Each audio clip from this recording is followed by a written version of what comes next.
Minnesota state we hail, hail the purple and the gold.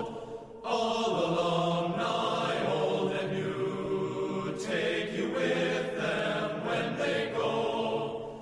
From the hilltop, from the prairie, where the river bends to lead them, we are walking proud and strong. Minnesota State on and on.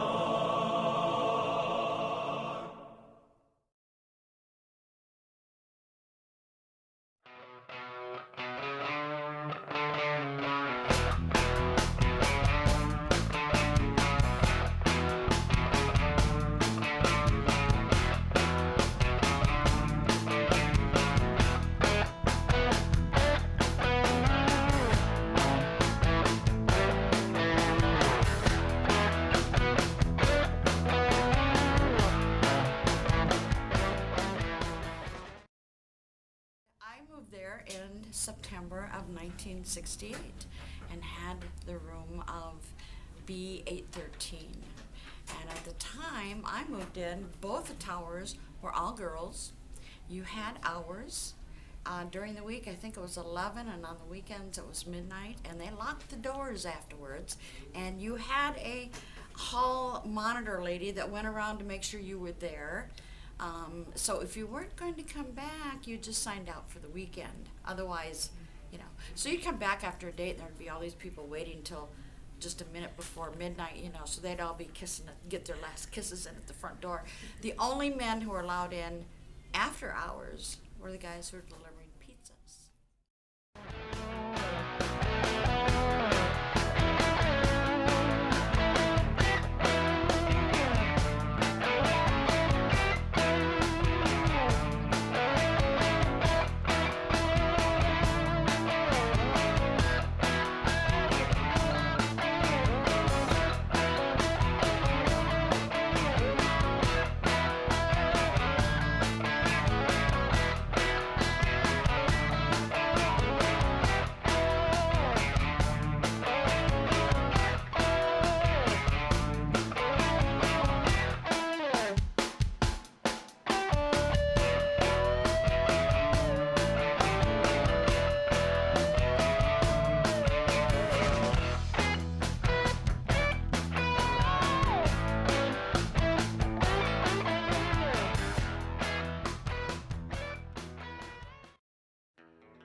Hi, my name is Charlie Berg, and I lived in Gage from 1971 to 1973.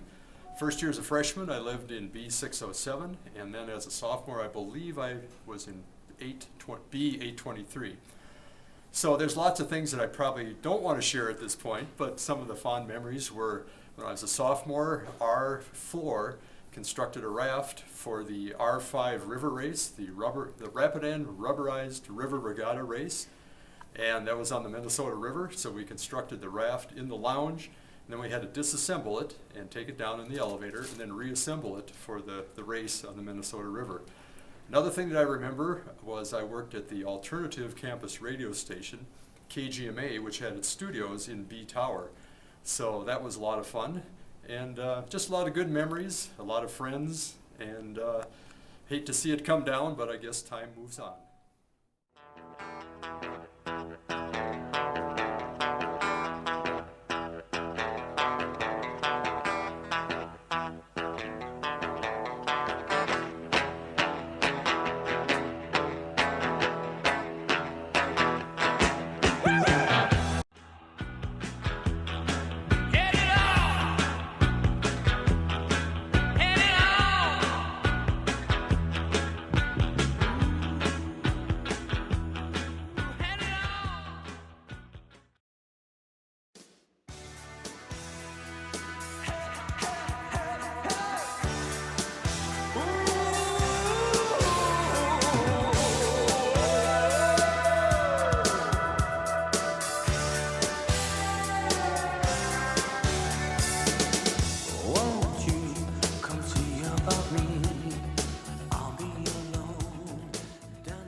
the things that we used to do that was kind of funny is back in the day, when Domino's first came out with their delivery, they had their 30-minute guarantee that if you didn't receive your pizza within 30 minutes, it was free. Well, living up on the 10th floor in a corner room, we decided that the easiest way to get free pizza would be that we'd watch for them down in the courtyard, and when the pizza delivery car came up, we'd bring the elevators up to the 10th floor and we'd hold them. And so then after our 30 minutes were up, we'd check our watches, then we'd let the elevators go and the guys would come up. Well, one day, they were starting to catch on to us apparently. One day we were standing there holding the elevators, and all of a sudden we hear the door from the stairway kind of burst open, and this guy comes running up with the pizza, panting, out of breath. He looks at us and says, 29 minutes, pay me. So from there on, we knew that the gig was kind of up. But tell me your troubles and doubts, giving me everything inside and out, and love strange, so real in the dark. Think of the tender things. Hi, this is Kelly Halke, and I'm in room 1010, A1010. This is where I was a freshman in 1982 with my roommate Patty. And I guess the fondest memory I have is I'm from Iowa, and my girlfriend was from Iowa. So we went down on the football field, and we wrote, I love Iowa. Well, at that time, we ran out of space to spell Iowa. So we decided to do IA. And somebody from up above, Gage here, yelled down, "You must be from Iowa. You can't even spell it right." Don't you forget about me.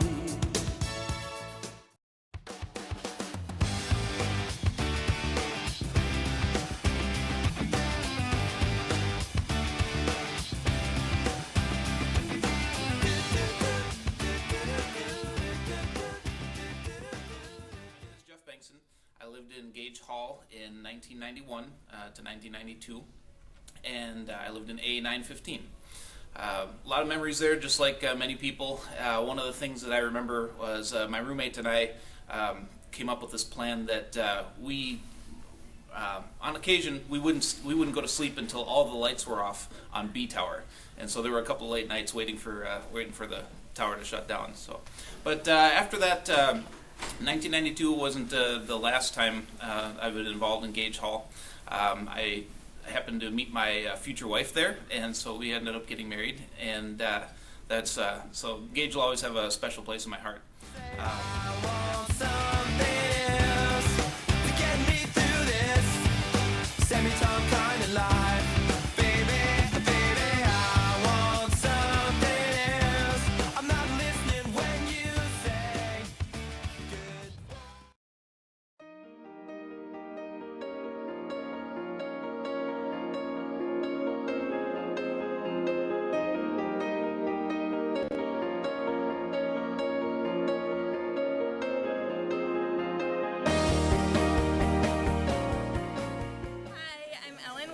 I was Ellen Fausch, now I got married, so I'm Ellen Wolf. I graduated from MSU, Mankato State, in 2003. I moved into Gage in 1999. I lived there in 99, 2000, 2001. I was a Maverick mentor. So I moved in, oh my gosh. So we moved in the sweltering heat of summer, right? And I hauled my TV, those clunky ones, all the way up 8 floors of stairs. So I moved in 814, then I was in 614, and then I was in 414. So I've got many stairs climbed in Gage Towers, and it was a wonderful experience.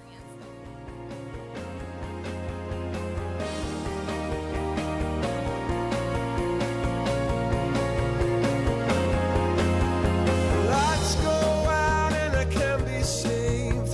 Tides that I tried to swim against brought me down upon my knees. Oh, I beg and plead, singing, come out of things unsaid. My first recollection of Gage is move-in day.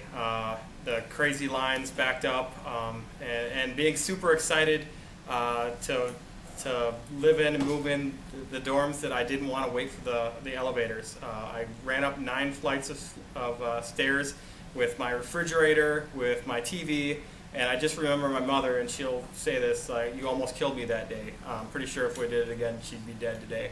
But I just remember being so excited to get up to my room and open things up and have my first college experience that I was willing to run up 9 flights of stairs rather than wait for the elevators to.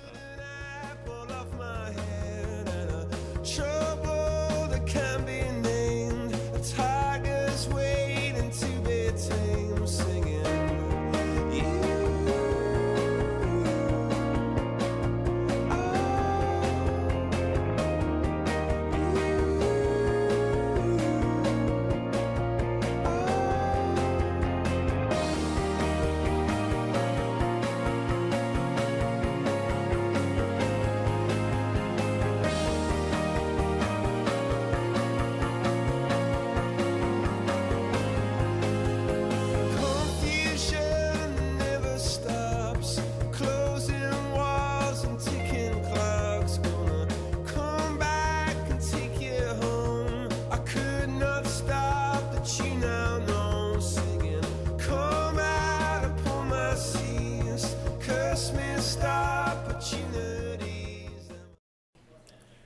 Hey, I'm Kevin Patain. I'm a senior. Started in 2010, and with Gage, I remember those long treks up to the 11th and 12th floor, just to visit friends, and then to come to realize that I was in the wrong tower or something like that, so I'd have to go all the way back down. A part of the cure, I am a part of the disease, singing.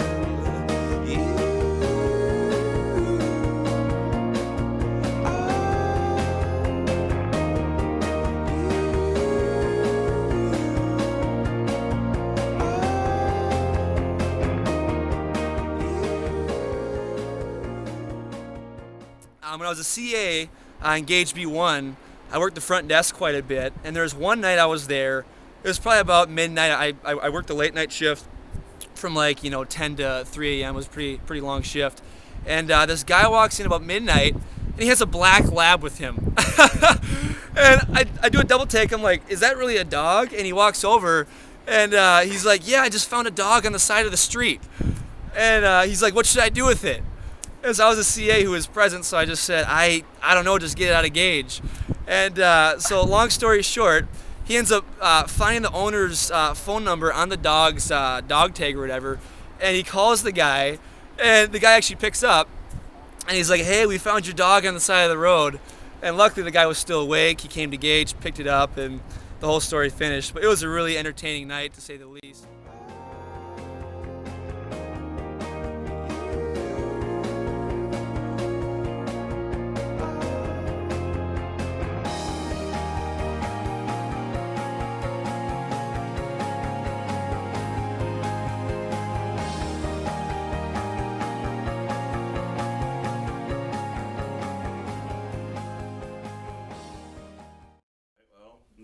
Staff. I lived in Gage B514. 4 straight years. And the whole time I was there, this was the bulletin board of my work desk in the room, and I just wrote down phone numbers and notes and things. There's even some computer code on here somewhere, I think. The 4 years I was there, and then then graduated and moved on. Well, then this year, homecoming weekend, Gage Tower was being torn down, so they had a tour, and so Gary, Keith, and we all lived in the dorms. Keith was my roommate at the time. For one of the years I had this board, and it was there. And I was just looking at it, and I'm like, it's in the same condition it was like 20 years ago, and I'm just amazed.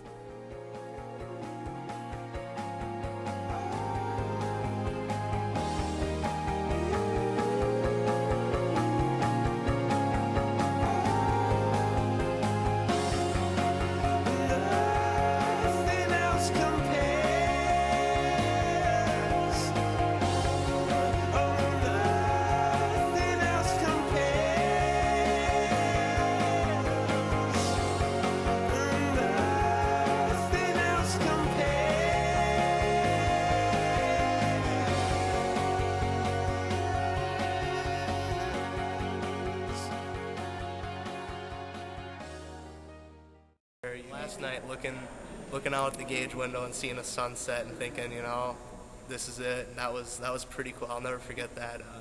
With me and my roommate are just kind of like, first year's done, it's over, we made it.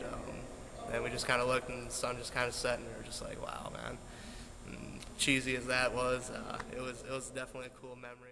We just kind of took one bad look back after cleaning it, which was a chore itself, and walked away and then thought no one else is ever going to live there. So that was a pretty cool memory to think, like, we're the last people to ever live there.